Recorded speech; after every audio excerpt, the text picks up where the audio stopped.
দুনিয়ার মধ্যে আমরা একটা মাসালা মোটামুটি সকলেই জানি। সহজ উদাহরণ দিয়ে বোঝাই। আপনার এলাকার কোনো একজন মানুষ মারা গেল, এখন তার কাফন দাফনের ব্যবস্থা করা, তার জানাজার নামাজ আদায় করা সকলের জন্য ফরজে কিফায়া হয়ে থাকবে। যদি কিছু লোক আদায় করে সকলের পাপ মাফ হয়ে যাবে। কেউই যদি আদায় না করে শুধু সেই এলাকা বলে কথা না, আশপাশের এলাকা বলে কথা না, বরং সমস্ত মুসলিম উম্মায় গাফলতির কারণে পাপে পাপী হয়ে যাবে। সামর্থ্য থাকার পরও, সক্ষমতা থাকার পরও ইচ্ছাকৃতভাবে উদাসীনতা এবং গাফলতির কারণে যদি এই ফরজে কিফায়া তারা তরক করে, অবশ্যই তাদের সবাইকে আল্লাহ তাআলার নিকট এর জন্য জিজ্ঞাসিত হতে হবে। কয়েকদিন পর আসছে রমজান।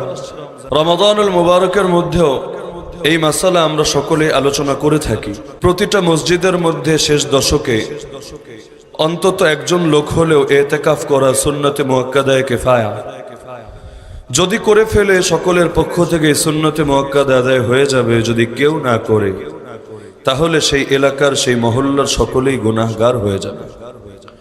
একইভাবে দ্বীনের এ ধরনের কিছু বিষয় আল্লাহ তাআলা উম্মার উপর অবধারিত করে দিয়েছেন, যেটাকে উম্মার সকলে মিলে ধরে রাখতে হয়, কায়েম রাখতে হয়, প্রতিষ্ঠিত রাখতে হয়। যদি কিছু লোক অন্তত রাখে, সকলে আল্লাহর নিকট বেঁচে যায়। কেউই যদি না রাখে, সকলেই আল্লাহর নিকট ফেসে যায়। যেমন ইলমের বিষয়টাও এমন। প্রতিটা মানুষের পক্ষে সম্ভব না উচ্চ স্তরের জ্ঞান অর্জন করবে, সবাই মুফতি হবে, মুহাদ্দিস হবে, শাইখুল হাদিস হবে, সবাই যুগশ্রেষ্ঠ আল্লামা হবে, সম্ভব না। কিন্তু তাই বলে কেউই যদি আবার না হয়, প্রত্যেকেই যদি এই ব্যাপারে উদাসীনতা দেখায়, তাহলে গোটা উম্মতি সেই পাপে পাপী হয়ে যায়। একইভাবে আল্লাহ তাআলা কোরআনে জানিয়েছেন উম্মতের একটা দায়িত্ব, ওয়ালতাকুম মিনকুম উম্মাহ ইয়াদউনা ইলাল খায়র ওয়া ইয়া'মুরুনা বিল মা'রুফ ওয়া ইয়ানহাউনা আনিল মুনকার ওয়া উলাইকা হুমুল মুফলিহুন। মুসলিম উম্মাহ, তোমাদের এই জাতির মধ্য থেকে ক্ষুদ্র কিছু লোক হলেও, একটা কাফেলা হলেও, একটা তাইফা হলেও, একটা জামাত হলেও যাতে এমন থাকে যারা মানুষকে ন্যায়ের দিকে ডাকবে, কল্যাণের দিকে ডাকবে, আল্লাহ বলা মানুষকে আল্লাহর পথ দেখাবে, জাহান্নামের দিকে ছুটতে থাকা মানুষগুলোকে জান্নাতের সন্ধান দেবে। তারা সৎ কাজের আদেশ করবে, অসৎ কাজ থেকে নিষেধ করবে, সাদাকে সাদা বলবে, কালোকে কালো বলবে, নীতিকে নীতি বলবে, দুর্নীতিকে দুর্নীতি বলবে, ভালোকে ভালো বলবে, মন্দকে মন্দ বলবে, হককে হক বলবে, বাতিলকে বাতিল বলবে। তারা কারো রক্তচক্ষুকে পরোয়া করবে না। তাদের দিলে থাকবে সির্ফ আল্লাহর ভয়। ইন্নামা ইয়াখশাল্লাহ মিন ইবাদিহিল উলামা। দুনিয়ার কারো ভয়ে তারা কম্পিত হবে না। না হামলার ভয়, না মামলার ভয়, না জেলের ভয়, না ফাঁসির ভয়। ভয় যদি করে, ভয় করবে সির্ফ আল্লাহ রব্বুল আলামিনকে। না ভয় করবে কোন নিন্দুকের নিন্দাকে। ওয়ালা ইয়াখাফুনা লাউমাতা লাইম।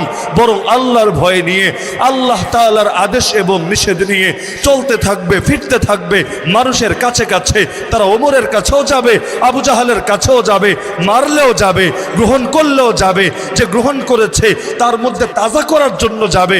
ওয়াযাক্কির ফাইন্না যিকরা তানফাউল মুমিনিন।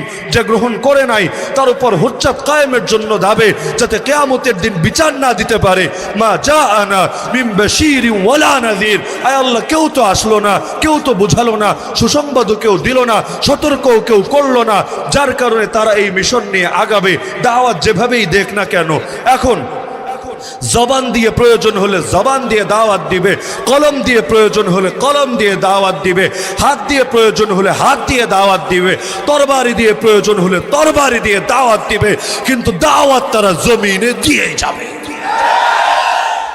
যদি এ ধরনের অন্তত একটা জামাত থাকে যারা উম্মার পক্ষ থেকেই গুরু দায়িত্ব পালন করবে, যাতে করে উম্মত না বুঝে গোমরা না হয়ে যায়, না বুঝে শয়তান ইবলিস আর নফসের ফাঁদে পা দিয়ে না বসে, যাতে করে তারাও চিনতে পারে, বুঝতে পারে। লিয়াহলিকা মান হালাকা আন বাইয়িনা ওয়া ইয়াহইয়া মান হাইয়া আন বাইয়িনা। যাতে করে যে ধ্বংস হওয়ার সেও প্রমাণ সহকারী ধ্বংস হয়, যে বেঁচে থাকার সেও প্রমাণ সহকারী বেঁচে থাকে, দুনিয়ার জীবন আর কয়দিনের জীবন? কুল মাতাউদ দুনিয়া কালিল, বলে দেন হে নবী, দুনিয়ার জীবন একেবারেই যত সামান্য। অমাল হায়াতুদ দুনিয়া ইল্লা মাতাউল গুরুর, দুনিয়ার জীবন ধোকার আসবাব ছাড়া কিছু না। স্বপ্নের মধ্যে মানুষ কত জায়গায় যায়, কত কিছু খায়, ঘুম যখন ভাঙে সবকিছুই নাই হয়ে যায়। দুনিয়ার জীবনটাই তো এমন। দুনিয়া জেলে থাকলে কি আর রাজপ্রাসাদে থাকলে কি, যখন দুনিয়ার জীবন সমাপ্ত হবে, স্বপ্নের ঘোরও তখন কাটবে, তখন মানুষ না বুঝবে আসল সুখ কাকে বলে, আসল দুঃখ কাকে বলে। যে রবের জান্নাতের ব্যাপারে নবী জানিয়েছেন, দুনিয়ার সবচাইতে সুখী লোকটাকে রব্বুল আলামিন যখন ফেরেশতা দিয়ে পাঠিয়ে সবচাইতে সুখী লোকটাকে অল্প একটু সময় জাহান্নাম থেকে ঘুরিয়ে আনবেন, আর তাকে জিজ্ঞেস করবেন, বান্দা তুই নাকি দুনিয়ায় সবচাইতে বেশি সুখে ছিলি? সে বলবে, আল্লাহ তোমার জাতে পাকের কসম খেয়ে বলি, তোমার ইজ্জতের কসম খেয়ে বলি, সুখ কি জিনিস তাই তো আমি জানি না। আর দুনিয়ার সবচাইতে দুঃখী লোকটা, যা সারা জীবন কেটেছে দ্বীনের জন্য মায়ের খেয়ে খেয়ে, যার সঙ্গে অবর্ণনীয় আচরণ করা হয়েছে, পুরোটা জীবন তাকে কষ্ট আর কষ্ট দেওয়া হয়েছে। আল্লাহ তাআলা তাকে সামান্য সময় জান্নাত থেকে ঘুরিয়ে এনে বলবেন, বান্দা আমার দ্বীনের জন্য তুই অনেক কষ্ট করেছিলি। সে বলবে, আল্লাহ তোমার জাতে পাকের কসম খেয়ে বলি, কষ্ট কি জিনিস তাই তো আমি জীবনে চিনতে পারি নাই। অল্প সময়ে কি সেই সুখ, যেই সুখ সারা জীবনের সকল বেদনা সকল কষ্টকে ভুলিয়ে দিবে। অল্প সময়ের সেই দুঃখ, কেমন দুঃখ, সারা জীবনের সব সুখকে মুহূর্তেই কেড়ে নিয়ে যাবে। দুনিয়ার হাসি সামান্য হাসি, আসল হাসি তো হবে সেদিন যেদিন জান্নাতীরা জান্নাতের সোফায় বসে হেলান দিয়ে দেখবে এবং তারা হাসতে থাকবে, তারা দেখতে থাকবে। হাল সুউইবাল কুফারু মা কানু ইয়াফআলুন, কাফেরদেরকে ওদের কৃতকর্মের প্রতি দান দেওয়া হয়েছে কিনা, দুনিয়ায় যে জুলুম করেছিল, দুনিয়ায় যে কষ্ট দিয়েছিল, সেগুলোর প্রতিফল ওরা পেয়েছে কিনা।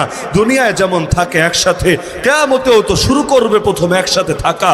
প্রথম ঘোষণা আসবে, ওয়ামতাজুল ইয়াউমা আইয়ুহাল মুজরিমুন, হে অপরাধীরা, কাফেররা, মুশরিকরা, মুরতাদরা, নাস্তিকরা, বেঈমানরা, আলাদা হয়ে যা। দুনিয়ায় ছিলে একসাথে মিলেমিশে, আমি আল্লাহ আমার কাছে দুনিয়াটা মশার ডানার সমান মূল্যেরও ছিল না, যার কারণে তোদেরকে ঢিল দিয়েছিলাম, ছাড় দিয়েছিলাম। দুনিয়াকে আমি বিচার দিবস বলি নাই, বিচার দিবস নাম দিয়েছিলাম কিয়ামতের দিনকে। দুনিয়ায় তো ঢিল দিয়েছি আমি, ইয়ামুদ্দুহুম ফি তুগয়ানিহিম ইয়ামাহুন, যাতে করে তোরা আরো বেশি বিভ্রান্তিতে ঘুরপাক খেতে পারিস, যাতে করে মাজলুমরা জান্নাতে মাকাম আরো বড় করতে পারে, আর জালেমরা তোদেরও জাহান্নামে মর্যাদা আরো বাড়তে পারে। কিন্তু আজকে আর পারবি না একসাথে থাকতে, যা ভাগ, আলাদা হয়ে যা। আলাম আহাদ ইলাইকুম ইয়া বানি আদম, হে আদম সন্তানেরা, বান্দরের সন্তান না, হে আদম সন্তানেরা, আমি কি তোদের থেকে প্রতিশ্রুতি নেই নাই? আল্লাহ তা'বুদুশ শাইতান, কোন শয়তানের পূজা করবি না, না জিন শয়তানের, না মানুষ শয়তানের। ইন্নাহু লাকুম আদুউম মুবিন, সামনে থাক আর পেছনে থাক, প্রকাশ্যে থাক আর আড়ালে থাক, তারা তোদের খোলা দুশমন, তারা তোদের সুস্পষ্ট শত্রু। আমি কি বলে দেই নাই? যখন বলেছি কেন থাকলে একসাথে, একদল তো প্রথম ধাক্কায় আলাদা হয়ে যাবে, কাফের মুশরিকরা বিনা হিসাবেই জাহান্নামে চলে যাবে। বাকি থাকবে দ্বিতীয় দল, যেগুলোরও দেখতে শুনতে মুসলমানের মতোই লাগে, যারাও ইসলামের সাইনবোর্ড ব্যবহার করেই চলে, কিন্তু দিলের মধ্যে ঈমান নাই, দিলের মধ্যে কোরআন নাই, যাদেরকে আপনারা মুনাফিক বলেন। ইয়াউমা ইয়াকুলুল মুনাফিকুনা ওয়াল মুনাফিকাত লিল্লাযীনা আমানু উনজুরুনা নাকতাবিস মিন নূরিকুম কিলা ইরজিউ ওয়ারাআকুম ফালতামিসু নূরা। সেদিন মুনাফিক পুরুষরা, মুনাফিক নারীরা উভয় দলই বলবে মুমিনদেরকে ডেকে ডেকে, মুমিনরা আজ তোমাদের কাছে ঈমানের নূর আছে, তোমাদের কাছে আমলের নূর আছে, সেই নূরে সব অন্ধকার কেটে যাচ্ছে, সেই নূরে চারিদিক আলোয় আলোকিত হয়ে যাচ্ছে, সেই আলো দিয়ে দেখে দেখে তোমরা পুলসিরাত পার হতে পারবে। তো সেই আলোর কারণে তোমাদের সামনে মাথার চুলের চাইতেও চিকন যেই পুলসিরাত, তরবারির চাইতেও ধারালো যেই পুলসিরাত, যার সাইডেও থাকবে অসংখ্য আংটা, তোমরা সেটাকে দেখে দেখে সচেতনভাবে সতর্কভাবে অতিক্রম করতে পারবে। আমাদের কি হবে? অন্ধকারে কোথায় যাব, কেমনে পা বাড়াবো, কিছুই তো বুঝতে পারছি না। উনজুরুনা, একটু নজর দাও, একটু তাওয়াজ্জু দাও, একটু দৃষ্টি দাও না আমাদের দিকে, তোমাদের নূরের সামান্য আলো আমাদের উপর এসেও পড়ুক না। কিন্তু সেদিন মুমিনরাও জবাব দিয়ে দিবে, ইরজিউ ওয়ারাকুম, যা ভাগ, পিছনে চলে যা, ফালতামিসু নূরা, পিছনে গিয়ে নূর খুঁজে আয়। তোদেরকে দেওয়ার মতো কোনো নূর আমাদের কাছে নাই। দুনিয়ায় অনেক সুযোগ পেয়েছিলি, একই দুনিয়ায় আমরাও থেকেছি, তোরাও থেকেছিস, একই ধামরাইয়ে আমরাও বড় হয়েছি, তোরাও বড় হয়েছিস।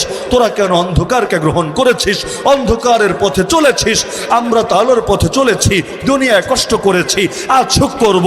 তোরা সব সুখ দুনিয়ায় করেছিস, আজ কষ্ট কর, যা ভাগ এখান থেকে, পেছনে চলে যা।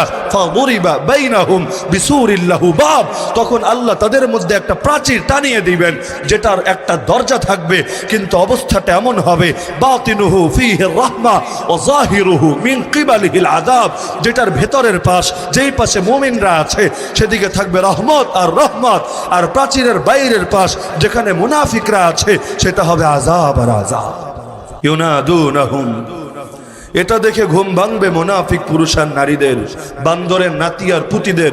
ওরা ডেকে ডেকে বলবে, আলাম নাকুম মাকুম, আমরা কি তোমাদের সাথে ছিলাম না? ক্বালু বালা, মুমিনরা অস্বীকার করবে না, হ্যাঁ ছিলা তো। একসাথে থাকলেই তো একদল হয়ে যায় না। জেলখানায় মাজলুমরাও থাকে, বন্দিরাও থাকে, আর ওদেরকে নির্যাতনের মধ্যে রাখার জন্য একটা দল বাহিনীও থাকে। থাকে তো এক জায়গায় থাকে, কিন্তু পরিণতি যদি এক হয়ে যায়, একজন থাকলো জেলে, বিনিময়ে তার হলো কষ্ট, আরেকজন কাটালো তাদের প্রহরায়, বিনিময়ে পেল বেতন। দুনিয়ায় তো উভয়ের শ্রেণী এক না, উভয়ের পরিণতি এক না। কাল কিয়ামতের দিন উভয়ের প্রতিফল এক হয় কিভাবে? ক্বালু বালা, ছিলা তো, না করছি না, অবশ্যই ছিলা, স্বীকার করছি। ওয়ালাকিন্নাকুম ফাতানতুম আনফুসাকুম, কিন্তু তোমরা নিজেদেরকে ফিতনায় ফেলে দিয়েছিলা। আমরা তো তোমাদেরকে ফিতনার দাওয়াত দেই নাই, ফিতনার যুগেও হকের কথা বলেছি। পিঠের উপর আঘাত আসলো কিনা, পেটের খাবার কমে গেল কিনা, পকেট আগের চাইতে খালি হলো কিনা, কিছুই তো দেখি নাই। আমরা তো ফিতনা বর্জনের দাওয়াত দিয়েছি, তোমরা তো নিজেরাই নিজেদেরকে ফিতনায় ফেলে দিয়েছিলা।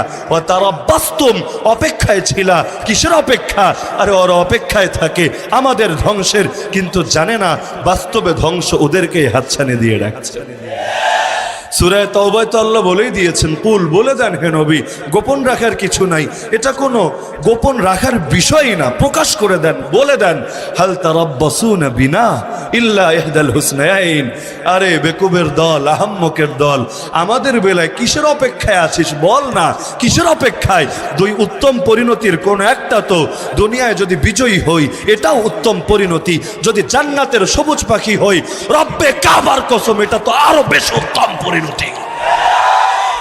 তো কিসের অপেক্ষায় আছিস? দুই উত্তম পরিণতির যে কোনো একটা।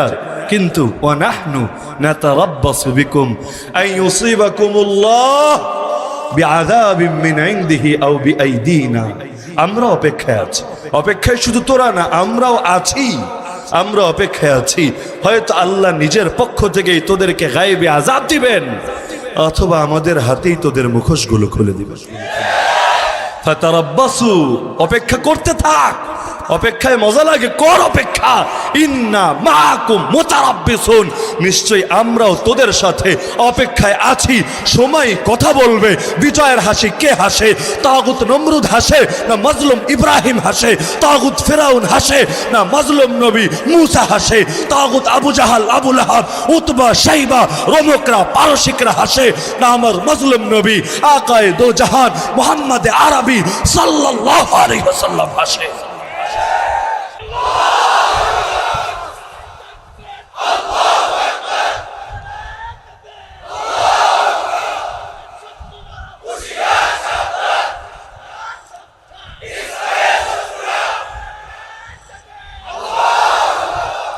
তো দুনিয়ার জীবন তো কোনো জীবনের ক্যাটাগরিতেই পড়ে না। আখিরাতের জীবনকে আল্লাহ বলেছেন লাহিয়াল হায়াওয়ান, আসল জীবন সেটাই। কারণ জীবন তো সেদিন শুরু হয় নাই যেদিন মায়ের পেট থেকে দুনিয়ায় চোখ খুলেছিলাম, সেদিন শেষ হবে না যেদিন আবারও দুনিয়া থেকে চোখ বন্ধ করব। জীবন শুরু হয়েছিল সেদিন যেদিন মহান রব্বুল আলামিন আমাদেরকে আব্বা আদম আলাইহিস নবীনা ওয়া আলাইহিস সালামের পিঠ থেকে বের করেছিলেন রূহের জগতে। এমনকি কথাও বলেছিলেন সরাসরি, কারো মধ্যস্থতা দিয়ে না, না কোনো পীর দরবেশ, না কোনো দুনিয়ার খাজা বাবা, কারো মধ্যস্থতা না, ডাইরেক্ট কথা বলেছিলেন আল্লাহ, প্রশ্ন করেছিলেন তিনি, জবাব দিয়েছিলাম আমরা পাপী তাপী বান্দারা।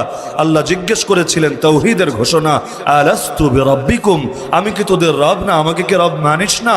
ক্বালু বালা, বলেছিলাম অবশ্যই, রব তো তোমারই মানে, কোন তাগুতকে কি আর রব মানি নাকি, কোন বাতিলকে কি আর রব মানি নাকি, কোন মাখলুককে কি আর রব মানি নাকি, রব তো তোমারই মানি। তো রব সেদিন আমাদেরকে যখন সৃষ্টি করলেন তখন থেকেই তো আমরা আছি, এরপর শুধু জায়গা পরিবর্তন হলো, আরবিতে যেটাকে বলে ইন্তেকাল, পরিবর্তন হয়ে আসলাম আমরা মায়ের পেটে, সেখান থেকে আসলাম দুনিয়ায়, আবার সেখান থেকে যাব আমরা মাটির নিচে, যাব বরজখে, যাব ইল্লিয়িনে ইনশাআল্লাহ, অথবা অপরাধীরা যাবে সিজ্জিনে, সেখান থেকে আবার যাব ময়দানে মাহশারে, সেখান থেকে পুলসিরাত পাড়ি দিয়ে ইনশাআল্লাহ আবার যাব জান্নাতে। জায়গা পরিবর্তন হবে, স্থানান্তর হবে, কিন্তু সেই যে শুরু হলো শেষ আর কবে হবে? জান্নাতে গেলেও শেষ নাই, জাহান্নামে গেলেও তো শেষ নাই। জাহান্নামে যে সমস্ত কাফের মুশরিকরা যাবে, জাহান্নাম তাদের জন্য হবে আযাবে মুহিন, এমন শাস্তি যে শাস্তি ওদেরকে চরমভাবে লাঞ্ছিত করবে। আর ইজ্জতের মালিকও তো আল্লাহ, জিল্লতের মালিকও তো আল্লাহ। খালি মাথায় হেলমেট পরালেই কি ইজ্জত চলে যায়? খালি হাতে হ্যান্ডকাপ লাগালেই কি ইজ্জত পাংচার হয়ে যায়? খালি কোমরে গরুর রশি দিয়ে বেঁধে টেনে হিচড়ে নিয়ে গেলেই কি ইজ্জত ছাই হয়ে যায়? খালি পায়ে ডান্ডা বেরি দিয়ে বেঁধে রাখলেই সব ইজ্জত জিল্লতে পরিণত হয়? যদি এগুলোই হতো ইজ্জতের মানদণ্ড, বেলাল ইজ্জত কিভাবে পেল?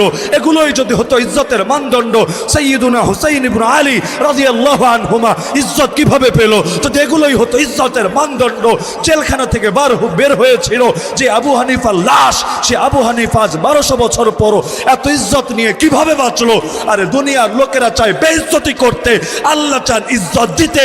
দুনিয়ার কারো ক্ষমতা নাই সেই ইজ্জত কেড়ে নেবে।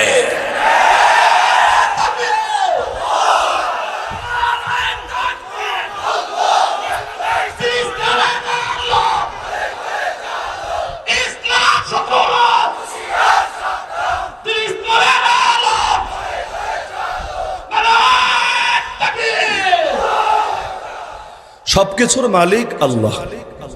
একজন মুসলমান হিসাবে এটাই আমাদের আকীদা, এটাই আমাদের বিশ্বাস।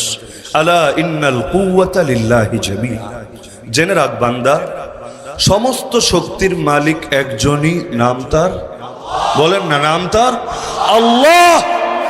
সুস্থ অবস্থায় আল্লাহরে দিল থেকে ডাকতে পারেন না, বিপদের সময় কেমনে ডাকবেন আল্লাহরে? আগে না বসাতে হবে আল্লাহরে, বিপদে তার নামে মুখ থেকে বের হয় যে দিলে বসে আছে। আসার খেয়ে পড়ে গেলে কেউ বলে ও বাবা রে, ও মারে, আর কেউ ডাকে আল্লাহরে। পার্থক্য কোথায়? দিলে যে থাকে বিপদের সময় অটো সেই মুখ থেকে বের হয়ে যায়। সামনে যখন বিশাল দানবীয় ফেরেশতা দাঁড়িয়ে থাকবে, জিজ্ঞেস করবে মান রব্বুকা ওয়া মা দীনুকা ওয়া মান হাযার রাজুলুল্লাযী বুইতা ফীকুম, তখন দুনিয়ায় কি প্রস্তুতি নিয়েছিল, জব কি সাজিয়েছিল, ওগুলো চিন্তা করার মতো অবস্থায় থাকবে না। হালতটা এমন, যা শিখেছিল তাও ভুলে গিয়েছে। আরে রিমান্ডের মধ্যেই তো হালত এমন হয়। জিজ্ঞেস করে তোমার মায়ের নাম কি? কয় মায়ের নাম জানি কি, ভুলে গেছে। হালতটা এমন। আমাকে জিজ্ঞেস করেছিল, আচ্ছা তোমার খালার নাম কি? আমি বলতে পারছি না। সারা জীবন আমি খুব ভালো মতো জানি, খালার নাম কি মাথায় আসছে না, কল্পনাই করতে পারছি না। আচ্ছা শাশুড়ির নাম কি? তাও বলতে পারছি না। আচ্ছা আপনি যে এলাকায় থাকেন সেই এলাকার চেয়ারম্যানের নাম কি?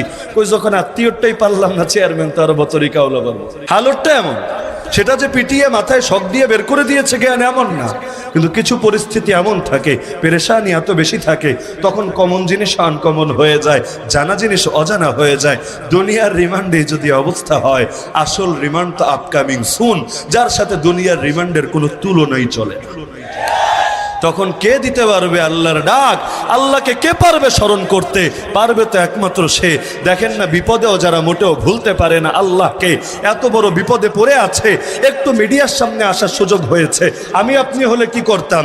আমি আপনি হলে সাধারণভাবে এই কাজই করতাম, বাঁচাও বাঁচাও, হেল্প মি হেল্প মি, অথবা বলতাম আমি নির্দোষ, আমাকে ফাঁসিয়ে দেওয়া হয়েছে, সাংবাদিকরা তোমরা কাভার করো, ভিডিওটা পাবলিশ করে দিও, এটা নিয়ে মিডিয়ায় তোমরা নিউজ করো যে আমি নির্দোষ, আমাকে এভাবে বলা হয়েছে, এটা করা হয়েছে, আমার জেলে এবং ডাইল দেয়, এমন রুটি দেয়, এমন খাবার দেয়, এমন শাস্তি দেয়। আমি আপনি হলে কথা বলার সুযোগ পেলে 30 সেকেন্ডই হোক, 1 মিনিটও হোক, আমি আপনি তো এগুলোই বলতাম। কিন্তু কোন সে মানুষ যে দুনিয়ার কারো কাছে সাহায্য চায় না, দুনিয়ার কারো সামনে নিজের নির্দোষতা প্রমাণ করে না, কারণ জানে ফয়সালা যা হয় উপর থেকে হয়। রব্বুল আরশিল আযীম যিনি, তিনি যদি ফয়সালা করে দেন, জগতের কারো ক্ষমতা নাই তাকে আটকে রাখার, তাকে বেঁধে রাখার। তখনই না দিল থেকে বের হয় আল্লাহু আকবার। দুনিয়ার কেউ বড় না, দুনিয়ার কারো বড়ত্ব মানি না, বড় যদি কেউ থাকেন আল্লাহ আছেন। আল্লাহু আকবার। তবে সেই যে মূল পয়েন্ট বললাম, বসেন, দুনিয়ার জীবন তো অতি সংক্ষিপ্ত। হ্যাঁ শামে জিন্দেগি সুবহে দাওয়ামে জিন্দেগি। চোখ বন্ধ করব দুনিয়া থেকে, শেষ। আসলে শেষ না, আসলে শুরু। মাঝখানে পরীক্ষা দিতে এসেছিলাম, পরীক্ষার হলে কেউ চিরকাল বসে থাকে না, কয় ঘন্টায় আর কাটায়, কিন্তু সেই কয় ঘন্টার ফল নিয়ে বাকি জীবন কাটাতে হয়। এসএসসির রেজাল্ট কি, এইচএসসির রেজাল্ট কি, অনার্সের ফলাফল কি, মাস্টার্সে কামাই করেছে কি, সারা বছর ভালো, পরীক্ষার হলে ঢোকার আগেও ভালো, বের হওয়ার পরেও ভালো। পরীক্ষার হলে মাথার উপর কি ভূত চেপেছে, ইচ্ছা করে ভালো লেখে নাই। এখন আগেও যত ভালো হোক, পরেও যত ভালো হোক, আরে ভালো চাকরি কে দিবে? যেখানেই যাবে জিজ্ঞেস করবে তোমার ফলাফল দেখি, তোমার সার্টিফিকেট দেখি, দেখে দেখবো তুমি হলো আন্ডার মেট্রিক পাস, দাও ভাগো এখান থেকে। তো হালতটা তো এমনই। তো দুনিয়ায় তো এসেছে পরীক্ষা দিতে। পরীক্ষার হলে কে চিল্লালো, কে নকল করলো, কে চুপচাপ বসে থাকলো, কে মাইর খেলো, কার মাথার উপর ফ্যান ঘুরলো, আর কে এসির মধ্যে দিন কাটালো, দেখার বিষয় না। দেখার বিষয় তো ফলাফল। সেদিন সবার পরিণতি তো এক হবে না। আল্লাহ কিয়ামতের দিন ফলাফল সবাইকেই তো তুলে দিবেন, দিয়ে আল্লাহ আপনাকেই বলবেন পড় না, ইকরা কিতাবাক কাফা বিনাফসিকা আল-ইয়াওমা আলাইকা হাসিবা। বান্দা, নিজের আমলনামা, নিজের বই, নিজের কিতাব, নিজের গ্রন্থ নিজেই তুই পাঠ কর। আজকে তোর হিসাব অন্য কাউকে নিতে হবে না, তুই নিজেই যথেষ্ট তোর হিসাব নেওয়ার জন্য। বান্দা যখন দেখবে তার সেই আমল নামা, ও উদিআল কিতাব ফাতারাল মুজরিমিনা মুশফিকিনা মিম্মা ফি, ভয়ে ভীত হয়ে যাবে, পেরেশান হয়ে যাবে। আয় আল্লাহ, এটা আবার কেমন আমল নামা? ইয়াকুলুনা ইয়া ওয়াইলাতানা মা লিহাদাল কিতাব লা ইউগাদিরু সাগীরাতান ওয়ালা কাবীরাতান ইল্লা আহসাহা। কেমন আমল নামা? একটা ছোট গুনাহ বা একটা বড় গুনাহ কিছুই দেখি বাদ রাখে নাই। ফেক আইডি দিয়ে কারে গালি দিয়েছিলাম, কবে কোন আলেমের বদনাম করেছিলাম, কবে আড়ালে আড়ালে নিজের লুকোচুরিতে রেখে কিভাবে ষড়যন্ত্র করেছিলাম দ্বীনের বিরুদ্ধে, ঈমানের বিরুদ্ধে, ইসলামের বিরুদ্ধে।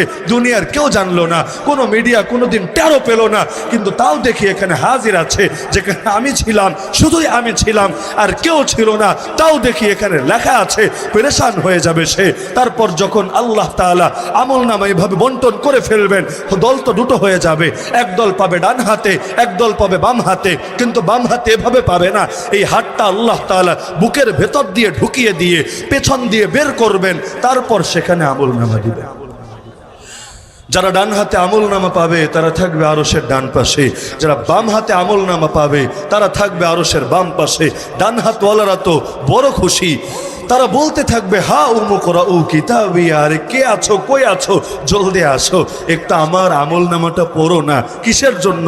নিজে তো জানেই, কিন্তু দুনিয়ার মধ্যেও খুশির সংবাদ, আপনি একা জেনেই নিজে শাটডাউন থাকতে পারেন না, যতক্ষণ 10 জনকে না জানান পেটের ভাত হজম হয় না। অনেক সময় পোলাপন এসে করে না যে এই রোল নাম্বারটা একটু সার্চ দেন তো, রেজাল্ট কি।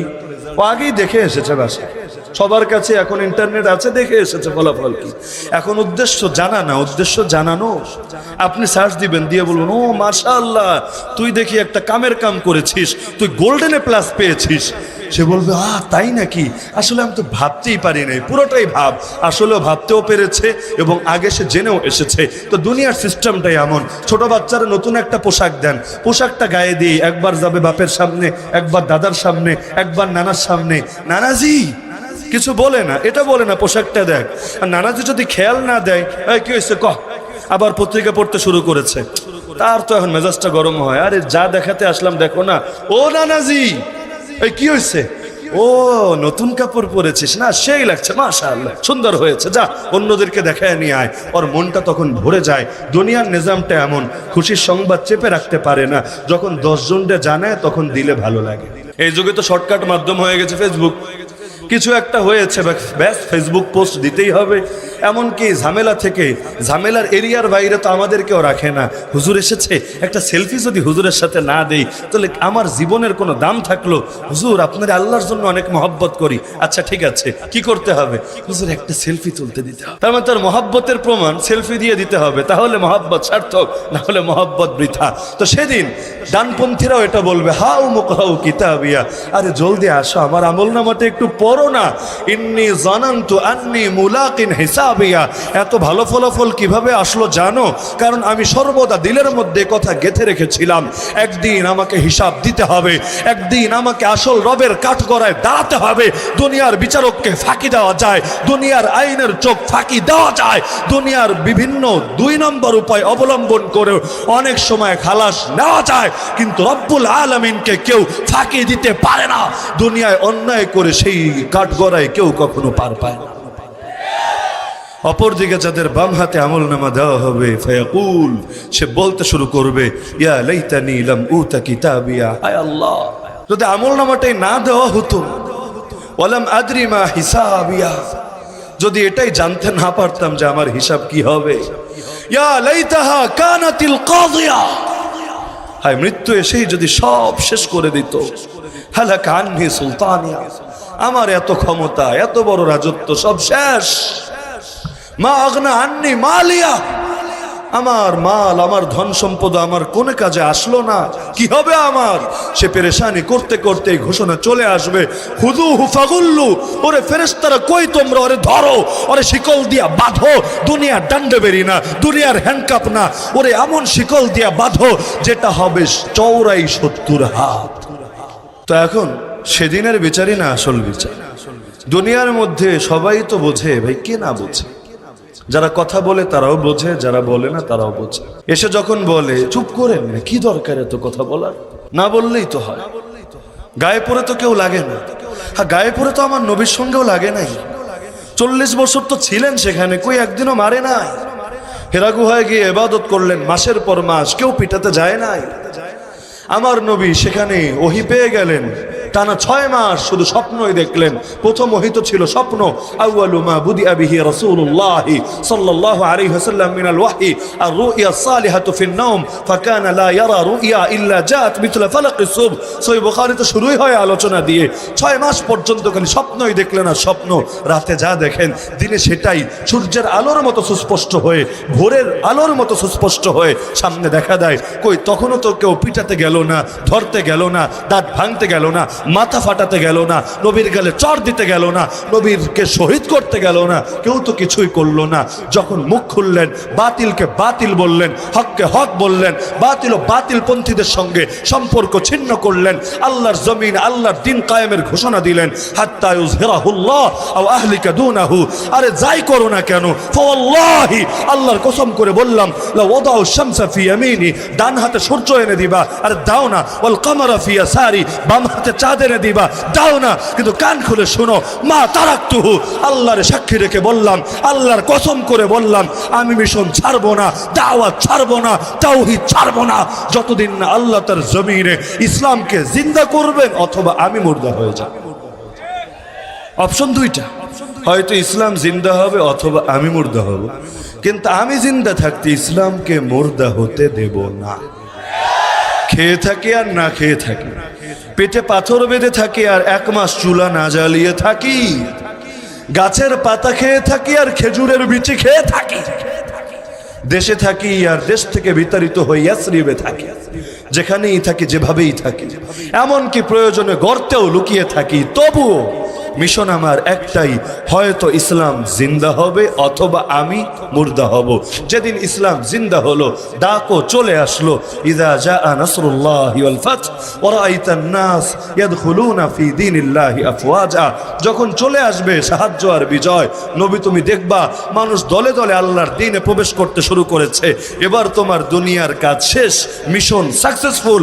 এখন তুমি প্রস্তুতি নাও তোমার মাহবুবের সাথে মিলিত হওয়ার জন্য। ফাসাব্বিহ বিহামদি রাব্বিকা ওয়াস্তাগফির, এখন তারই ডাকো বেশি করে, সুবহানাল্লাহ বলো, আলহামদুলিল্লাহ বলো, আস্তাগফিরুল্লাহ বলো, তার কাছেই ক্ষমা চাইতে থাকো, কারণ তোমার যাওয়ার সময় চলে এসেছে।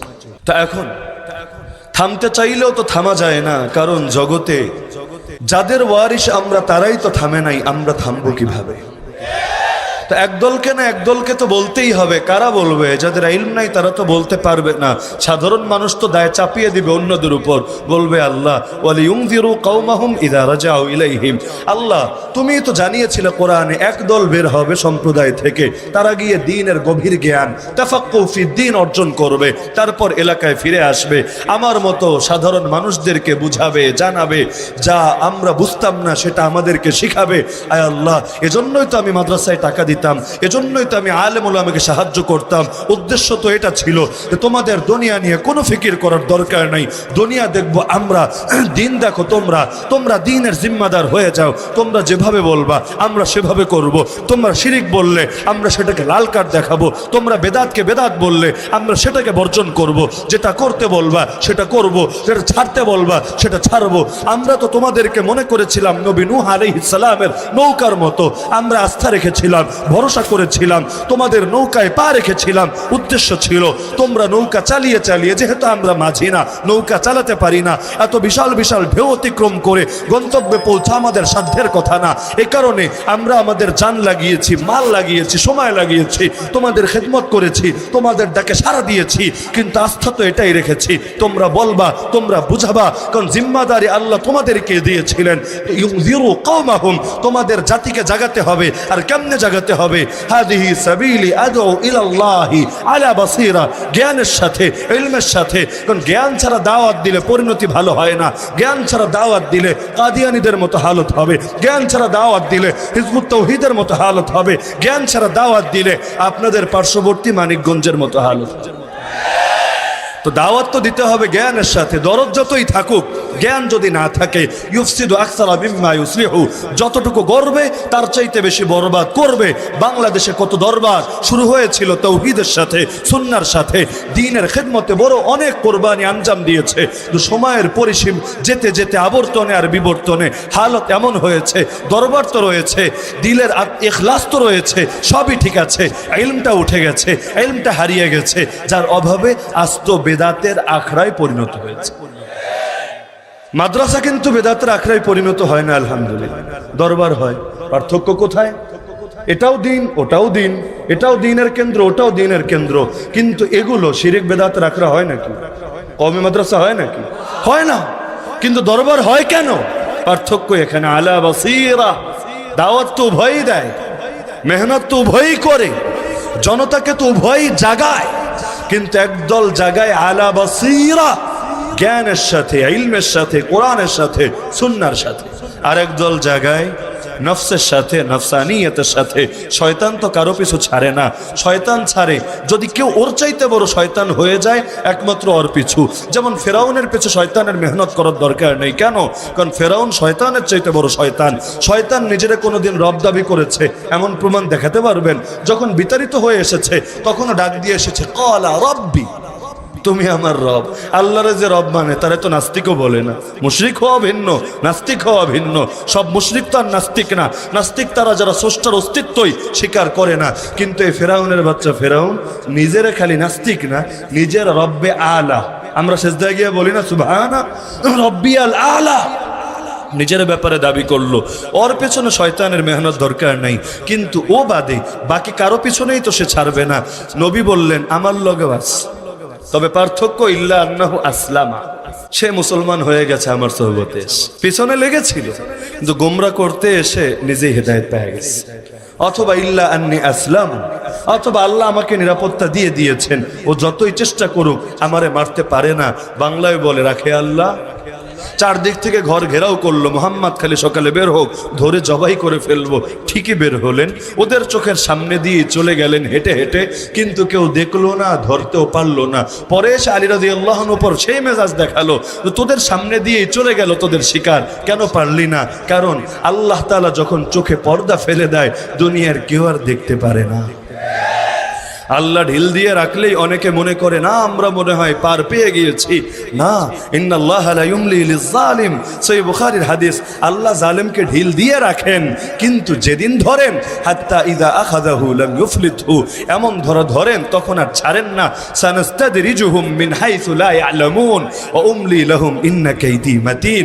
আমি আল্লাহ ওদেরকে ঢিল দিয়ে দিয়ে দিয়ে দিয়ে এমন পরিণতির দিকে নিয়ে যাচ্ছি যার জ্ঞান ওদের নাই, যার অনুভূতি ওদের নাই, ওরা টেরও পাচ্ছে না ধ্বংসের কোন দ্বার প্রান্তে ওরা পৌঁছে যাচ্ছে। আমি ওদেরকে ঢিল দিচ্ছি কারণ আমার কৌশল বড় মজবুত। তো বিজয়ের হাসি কারা হাসে? আল্লাহর বান্দারাই তো হাসে। ইবলিসের বান্দারা কেমনে হাসবে? নফসের বান্দারা কেমনে হাসবে? দুনিয়ার বান্দারা কেমনে হাসবে? সর্বময় ক্ষমতার মালিক যখন একজনই, তিনি হলেন আল্লাহ।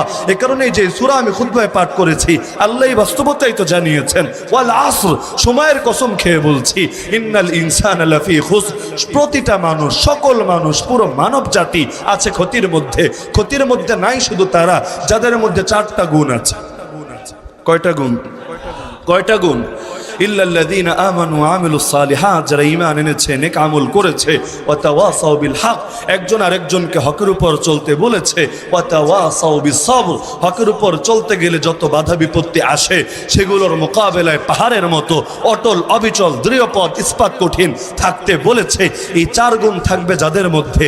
আল্লাহ বলেছেন এবং দিয়ে, অথবা দিয়ে না, এবং ভিন্ন জিনিস অথবা ভিন্ন জিনিস। অথবা মানে কি এবং মানে কি সহজে বোঝেন। আমি আপনার বাসায় গেলাম, জিজ্ঞেস করলেন হুজুর চা বিস্কুট খাবেন? অথবা আরো ভেঙে, চাও বিস্কুট খাবেন? চা এবং বিস্কুট খাবেন? আমি কিন্তু দুটোর ব্যাপারে সম্মতি জানাতে পারি, যে কোনো একটা বেছে নিতে হবে জরুরি না। হ্যাঁ খাবো, আপনি চাও দিবেন, বিস্কুটও দিবেন। কিন্তু যদি বলেন হুজুর ড্রিঙ্ক অর কফি, পানীয় পান করবেন নাকি কফি খাবেন, যদি বলেন অথবা দিয়ে, কিংবা দিয়ে, বা দিয়ে, অর দিয়ে, তখন কিন্তু আমি দুটো গ্রহণ করতে পারবো না। হয়তো ড্রিঙ্ক, না হলে কফি, হয়তো টি, না হলে অন্যটা, কিন্তু একসাথে দুটো গ্রহণ করব না। যদি করি আপনি হাসবেন, কি হুজুর কি কোন, ঠান্ডাও খাবেন গরমও খাবেন, যে কোনো একটা খান না। তা আল্লাহ তাআলা বললেন 4টা গুণের কথা, এবং দিয়ে বললেন না অথবা দিয়ে বললেন? বলেন না। এবং আর অথবার পার্থক্য, অথবা হলে যে কোনো একটা হলেই কাজ চলে যেত। 4-এর 1 আছে, মাশাআল্লাহ যথেষ্ট। কিন্তু এবং দিয়ে বলেছেন, তার মানে 1 হলে চলবে না, 2 হলে চলবে না, 3 হলে চলবে না। বাঁচতে চাইলে গুণ লাগবে, গুণ লাগবে, আর মরতে চাইলে 4-এর যে কোনো একটা ছাড়লেই শেষ আমি। হ্যাঁ, যার 4টাই নাই ও পুরাই শেষ। যার 2টা আছে 2টা নাই, 3টা আছে 1টা নাই, 1টা আছে 3টা নাই, ও আংশিক শেষ। যেমন জাহান্নামে কাফের মুশরিকও যাবে, পাপী মুসলমানও যাবে। জাহান্নাম তো অসাম্প্রদায়িক জায়গা, আপনারা জানেন। জান্নাত হলো সাম্প্রদায়িক জায়গা। জান্নাতে যাবে একমাত্র একটা সম্প্রদায়, নাম তাদের, আপনারা জবাব দিচ্ছেন মুসলমান। অন্য ধর্মের জিজ্ঞেস করলে ওরাও কিন্তু খালি ওর ধর্মের নামই বলবে, কেউ বলবে না জান্নাত অসাম্প্রদায়িক জায়গা, মানে সবাই যাবে। সবাই বলবে হ্যাঁ খালি আমরাই যাব। তা আমরা মুসলমান হিসাবে আমরা এ জবাবই দিব কোরআনের আলোকে, যে জান্নাতে একমাত্র মুসলমানই যাবে। সুতরাং জান্নাত সাম্প্রদায়িক জায়গা, কিন্তু জাহান্নামে সবাই যাবে। কাফের, মুশরিক, মুরতাদ, বেঈমান, নাস্তিক, এমনকি পাপী মুসলমান 72 দল যেগুলো আছে জাহান্নামী, সবাই যাবে। তো সেই জাহান্নামে যে সবাই যাবে, সবার জন্য জাহান্নামটা একরকম হবে না। যার 4 গুণের কোনো গুণই নাই, সে যে জাহান্নামে যাবে, তার জন্য জাহান্নাম হবে আযাবে মুহিন, লাঞ্ছনাকর শাস্তি। আর যে সমস্ত পাপী মুসলমান জাহান্নামে যাবে, ওদের জন্য এটা হবে পবিত্র করার একটা জায়গা, একটা মাধ্যম। জান্নাত হলো পবিত্র জায়গা, একমাত্র পবিত্র লোকরা সেখানে যাবে। ইন্নাল্লাহা তাইয়্যিব লা ইয়াকবালু ইল্লা তাইয়্যিবা। আমি আপনার মসজিদে আসলাম, আমাকে দাওয়াত দিলেন, হুজুর বয়ানটা কইরেন, মসজিদে আসেন। আসার পথে আমি হাঁটতে গিয়ে হঠাৎ ড্রেনের মধ্যে পড়ে গেলাম। এখন এই অবস্থায় নিয়ে আপনার মসজিদের মেম্বারে আমাকে বসাবেন, বলবেন হুজুর আসেন, একটু পাশে সভাপতি সাহেবের বাসা আছে, একটু ওয়াশরুমে যান, ফ্রেশ হয়ে আসেন, ড্রেসটা চেঞ্জ করে আপনি রিফ্রেশ হয়ে পুরা একদম স্বাভাবিক হয়ে তারপর আপনি মসজিদে ঢোকেন, এটাই স্বাভাবিক। তো এখন যারা দুনিয়ায় নিজেদেরকে পাক সাফ রেখেছে, গান্দিগে লাগতে দেয় নাই, ময়লা লাগতে দেয় নাই, না কুফুর শিরিকের ময়লা না সাধারণ ময়লা, আল্লাহ তাআলা ডাইরেক্ট তাদেরকে জান্নাতে ঢুকিয়ে দিবেন। কিন্তু যারা ময়লা, গন্ধ আসছে গা থেকে, ওদেরকে এই অবস্থায় জান্নাতে ঢুকাবেন, তাহলে এতে জান্নাতের শানের সঙ্গে এটা সামঞ্জস্যপূর্ণ হয় না। আল্লাহ ওদেরকে কিছুকাল আগুনে পুরাবেন, সেখানে খাঁটি বানাবেন, যেভাবে স্বর্ণকে পুড়িয়ে খাঁটি বানানো হয়। দুনিয়ায় জ্বলিস নাই, এখন জল, দুনিয়ায় কষ্ট করিস নাই, এখন কর। তারপর আল্লাহ তাদেরকে জান্নাতে দিবেন। তাদের জন্য এটা আযাবে মুহিন হবে না, তাদের জন্য এটা তাজকিয়া, এটা নিজেকে পবিত্র করার একটা মাধ্যম। হাকিমুল উম্মত মুজাদ্দিদে মিল্লাত শাহ আশরাফ আলী থানভী নওয়ারাল্লাহু মারকাদাহু বায়ানুল কোরআনের মধ্যে, এবং মুফতি আজম পাকিস্তান আল্লামা মুফতি মুহাম্মদ শফি রহমতুল্লাহ আলাইহি মারিফুল কোরআনের মধ্যে সূরা ফুরকানের শেষের দিকের আয়াত, ইউদাআফ লাহুল আযাবু ইয়াউমাল কিয়ামা ওয়া ইয়াখলুদ ফীহি মুহানা, এই প্রসঙ্গে এটা নিয়ে লম্বা চওড়া আলোচনা করেছেন আমাদের তালিবুল ইলম ভাইয়েরা, বিশেষভাবে দেখে নিয়েন। পার্থক্যটা মাথায় রাখা দরকার, না হলে কাফিরও জাহান্নামে যাবে, মুসলমানও জাহান্নামে যাবে, উভয়কে এক পাল্লায় মাপতে যাবেন না, বড় পার্থক্য আছে। আরে নাপাকি তো এটাও নাপাকি যে গোসল করা লাগে, আবার সেটাও নাপাকি যে গায়ে একটু পেশাব লেগে গেছে জামার মধ্যে ধুইলেই চলে যায়। তো এক প্রকার নাপাকি এমন একটু ধুইলেই শেষ, আরেক প্রকার নাপাকি এমন গোসল না করলে যায় না। তো মুশরিকরা তো নাপাক, ইন্নামাল মুশরিকুনা নাজাস, সূরা তাওবায় আল্লাহ জানিয়েছেন। তো ওরাও যাবে জাহান্নামে, আর পাপী মুসলমানও জাহান্নামে যাবে, কিন্তু দুই ক্যাটাগরি এক হবে না। পার্থক্য এখানে, কারো মধ্যে 4 গুণের কোনোটা নাই, কারো মধ্যে আংশিক আছে, আংশিক নাই। তো গুণ 4টা কি বললেন খেয়াল দেন, এটা বুঝালে আমার আলোচনার ফিনিশিং টানতে পারবো ইনশাআল্লাহ।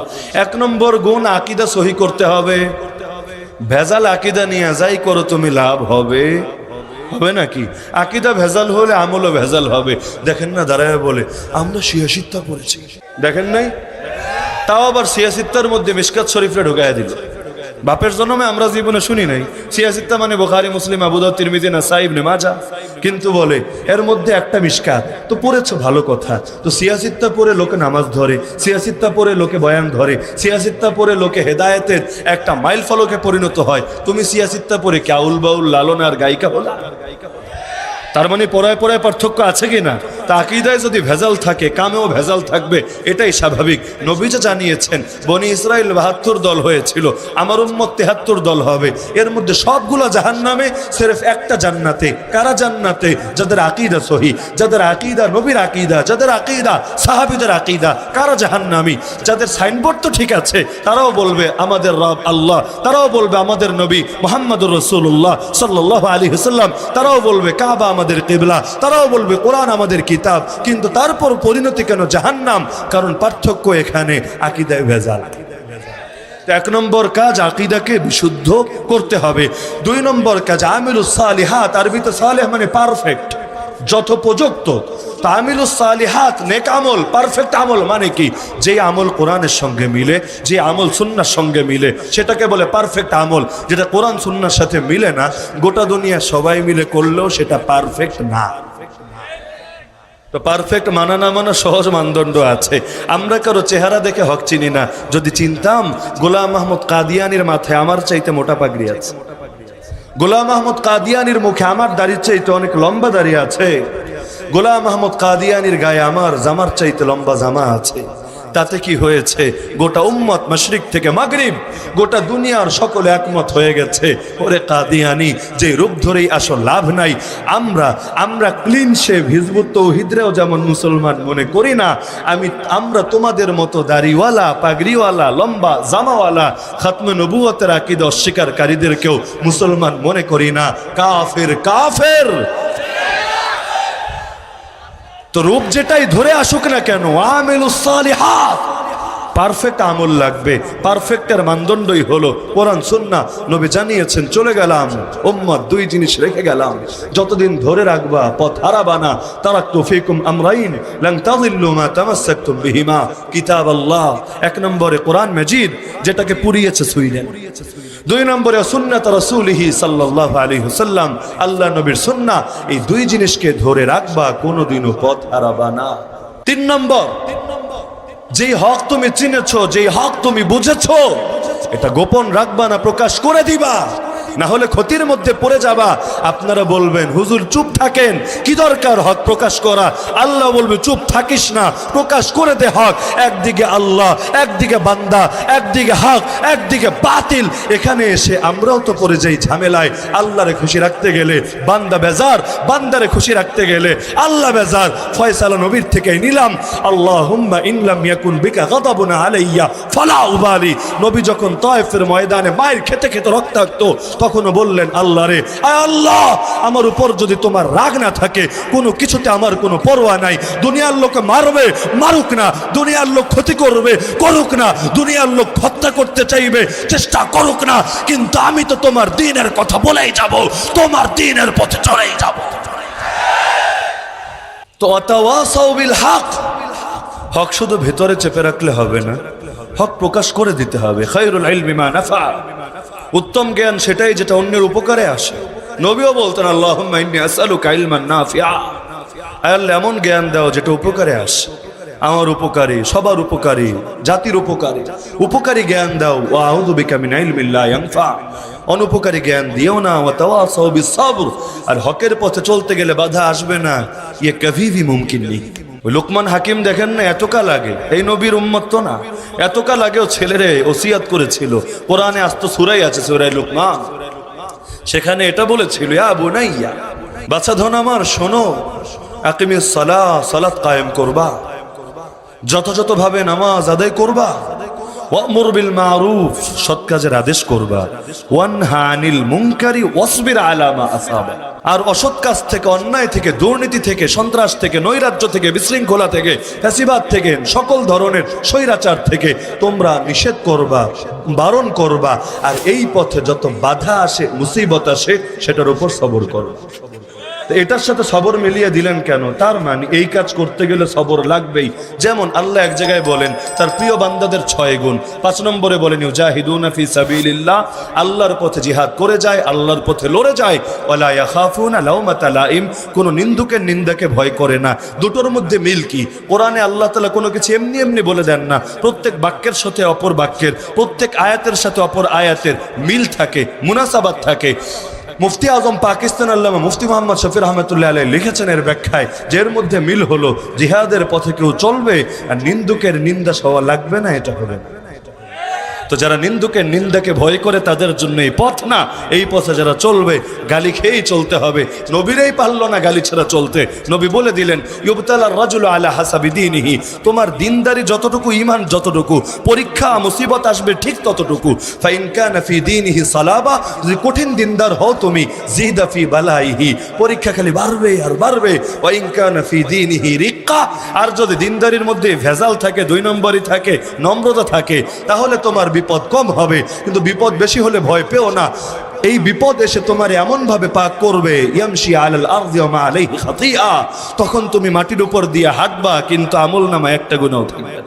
নবী নিজেই বলেন উযিতু ফিল্লাহি মা লাম ইউযাহাদ, আল্লাহর পথে আমাকে এত বেশি কষ্ট দেওয়া হয়েছে যত বেশি কষ্ট কোনোদিনও কোনো মানুষকে দেওয়া হয় নাই। ওয়ালাকাদ উখিফতু ফিল্লাহি মা লাম ইউখাফ আহাদ, আল্লাহর পথে আমাকে এত বেশি ভয়ভীতি দেখানো হয়েছে যত ভয়ভীতি কোনোদিনও কোনো মানুষকে দেখানো হয় নাই। কিন্তু শোনেন, মাথায় রাখবেন, হকের উপর চলতে গেলে সবর করা লাগে, এটা সহি।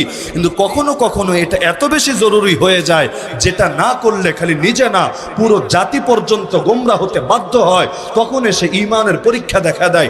এই ধরনের একটা ঘটনা, এই যুগ থেকে উদাহরণ দিচ্ছি না, এই যুগটা আপনাদের সামনে, এই ধরনের একটা ঘটনা ঘটেছিল ইমাম আহলে সুন্নাহ ওয়াল জামাআহ ইমাম আহমদ বিন হাম্বল রাহিমাহুল্লাহ। 4 ইমামের এক ইমাম না, ইমাম আহমদ বিন হাম্বল রাহিমাহুল্লাহ সাথে। তখন হলো আব্বাসী খলিফা মামুনের যুগ। আব্বাসী মানে আব্বাস রাদিয়াল্লাহু আনহু বংশধর, নবীর আত্মীয়। কিন্তু নবীর আত্মীয় হলেই সবাই যে হুসাইনের মতো হবে এমন তো না, নবীর আত্মীয় হয়েও কেউ তো কেনানের মতো হয়। আব্বাসী খলিফা মামুন যুদ্ধ করতে গিয়েছে রোমকদের সাথে, সেখানে সফলতাও পেয়েছে, রোমকদেরকে হারিয়েছে, রোম সম্রাট সন্ধির প্রস্তাব দিয়েছে। কিন্তু বেচারা কয়েকদিন থেকে বহু ঝামেলায় ফেসে আছে, রোমকদেরকে দমায়, অন্য বিদ্রোহী মাথাচাড়া দেয়, ওই বিদ্রোহীদের সঙ্গে যুদ্ধ করতে যায়, এরা সন্ধি ভেঙে পেছন দিয়ে আবার হামলা করে দেয়। খুব পেরেশানিতে, সে বুঝতেই পারছে না কাহিনী কি, এত ঝামেলার মধ্যে পড়ে গেলাম কেন। তার মাথায় আসলো তাহলে একটা কাজ করতে হবে, আমার মধ্যে যে আকীদা আছে, আকীদা সমাজে প্রতিষ্ঠা করে দিতে হবে। আকীদার চ্যাপ্টারটাই এমন, কুল্লু হিজবিন বিমা লাদাইহিম ফারিহুন, প্রত্যেকে নিজেরটা নিয়ে মহা খুশি। এই দেশে যাদেরকে আপনারা বেদাতি বলেন, ওরা কি নিজেদেরকে বেদাতি মনে করে? ওরা তো মনে করে ওরাই খাঁটি সুন্নি, ওরাই খাঁটি আশেক, আপনাদেরকে উল্টা মনে করে বেদাতি।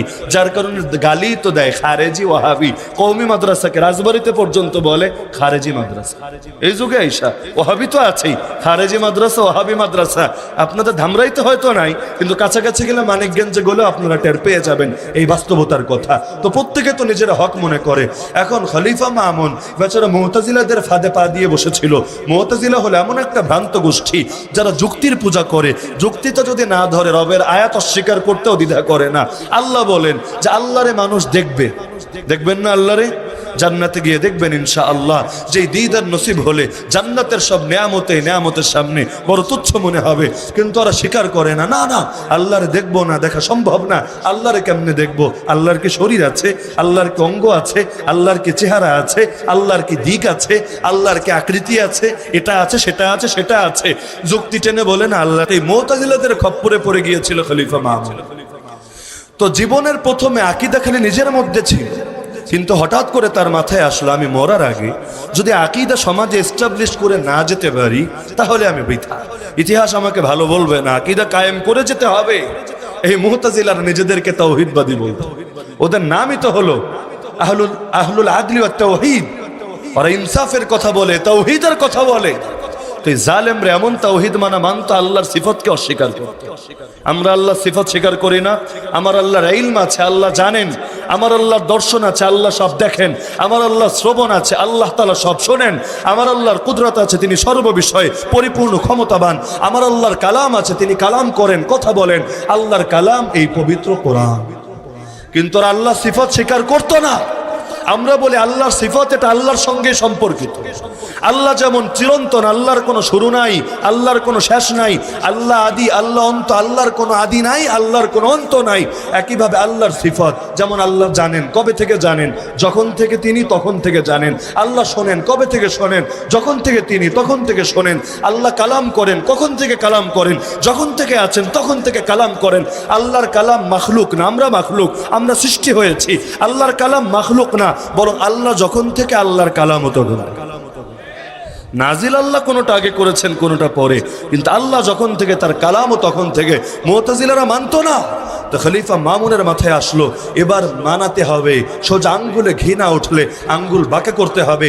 জিহাদের ময়দান দেখেন কোন জায়গায় বৈশাখী কাজ। জিহাদের ময়দান থেকে চিঠি পাঠালো বাগদাদের গভর্নর ইসহাক বিন ইব্রাহিমের কাছে, যে তুমি সর্বপ্রথম আমাদের সরকারি যত মৌলবী আছে, কারণ রাষ্ট্র যখন ইসলামী হয় তখন রাষ্ট্রীয় পদগুলোতে তো এলেমওয়ালারাই আঁকড়ে রাখে, এবং এক দেশে একরকম শিক্ষা ব্যবস্থাই থাকে ইসলামী রাষ্ট্রে। দেশ একটা, শিক্ষা ব্যবস্থা বহু রকম। এটা তো দেশের জন্য খুব একটা সুখকর হয় না। এই যে আমাদের বাচ্চা কাচ্চাগুলো স্কুলে পড়ে, আপনারা কি নাস্তিক বানানোর জন্য স্কুলে পড়ান? আচ্ছা, ওরা যে স্কুলে পড়ে, ডাক্তার হবে, ইঞ্জিনিয়ার হবে, ওদের কোরআন দরকার নেই, ওদের হাদিস দরকার নেই, ওদের আকীদা দরকার নেই, ওদের দ্বীন আর শরীয়তের দরকার নেই। তো দরকার তো ছিল এটা একটা লেভেল পর্যন্ত। ওরাও কোরআন পড়বে, ওরাও সুন্নাহ পড়বে, ওরাও কোরআন তেলাওয়াত শিখবে, ওরাও ইসলামী আদব কায়দা শিখবে। একটা লেভেল পর্যন্ত আমরাও ইংলিশ শিখবো, অঙ্ক শিখবো। আমাদের মাদ্রাসাগুলো তো শেখায় আলহামদুলিল্লাহ, কিন্তু ওরা তো এই কাজটা করতে পারলো না। এসএসসি পাস করেও নিজের বাপের জানাজাটা নিজে পড়াতে পারে। তো এখন প্রথম প্রস্তাব দিল সব সরকারি মৌলবীরে ডেকে এনে বলবে, তোরা কি মানুষ কিনা যে কোরআন মাখলুক, আল্লাহ সৃষ্টি করছে, আল্লাহর সিফত বলতে কিচ্ছু নাই, আল্লাহ সিফত নাই, আল্লাহ এক। যদি মানে আল্লাহ সিফত আছে, আল্লাহ অনেক হয়ে যায়, নাউযুবিল্লাহি মিন যালিক। তো তোদের মানা লাগবে কোরআন এটা আল্লাহ বানাইছে, আল্লাহ সৃষ্টি করছে, আল্লাহ এটা তৈরি করেছে, এটা আল্লাহর কালাম, মানে আল্লাহর একটা গুণ, এটা তোরা মানবি না। তো এখন সবাইরা ডাকলো এক এক করে, বিশেষভাবে বিচারক যারা ছিল, অন্যান্য পদে যারা ছিল। তো এখন জানে সবাই খলিফা মামুনের রাগ কি পরিমাণে। অনেকে ভয়ের ঠেলাই, ভিতরে ভিতরে মানে না, ভয়ের ঠেলাই বললো হ্যাঁ হ্যাঁ ঠিক আছে, কোরআন মাখলুক, আমরা মাইনা নিলাম।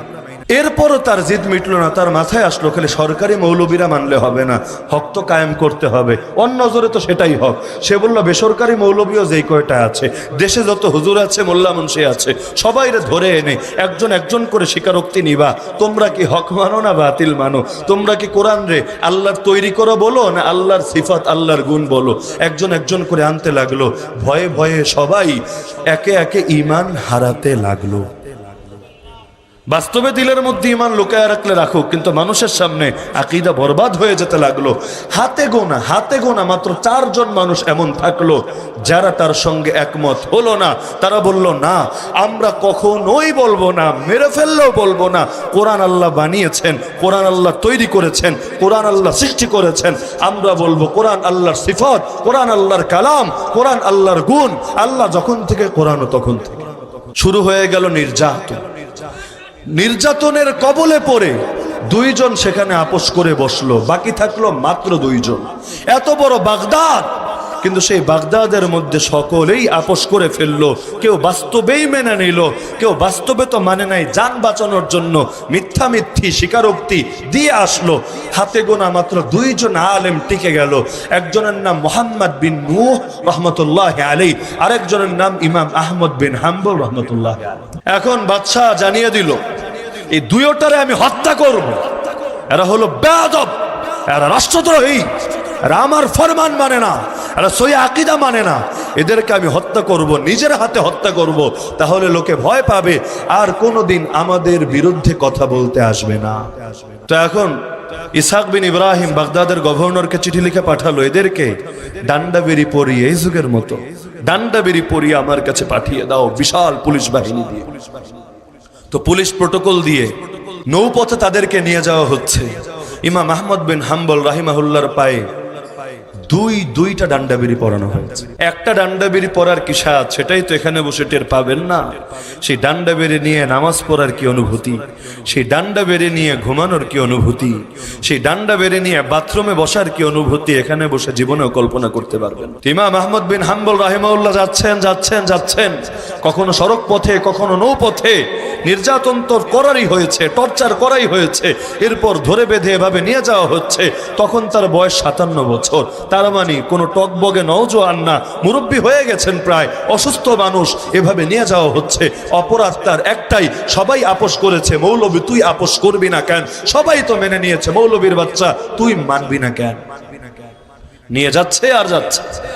মাঝখানে আল্লাহর কি কুদরত, এক বুদ্ধ মানে মরুভূমিতে থাকে আর কি, বৌদ্ধ না আমার, বেচারা এসে হঠাৎ করে ইমাম আহমদের সামনে হাজির। ইমাম আহমদ তো চিনেন না, তিনি ইমাম, তারে সবাই চেনে, তিনি তো আর দুনিয়ার সবাই চেনেন না। এসে বলল, হে আহমদ শোনো, তুমি একজন ঠিক আছে, কিন্তু তোমাকে অনুসরণ করে এই দেশের সবাই। সুতরাং খালি নিজেরে নিয়ে ভেবো না, তুমি একটা বার আপোষ করার মানে হলো এই দেশের সকল মানুষের ঈমান বরবাদ হওয়া। সবাই তো আপোষ করেই নিল, বাকি রইলা তোমরা দুজন যদি আল্লাহরে ভয় না করো, তোমরা যদি জালেমের জুলুম দেখে আপোষ করে বসো, এখানে আর মুসলমান থাকবে না, সব তো জাহান্নামী হয়ে যাবে।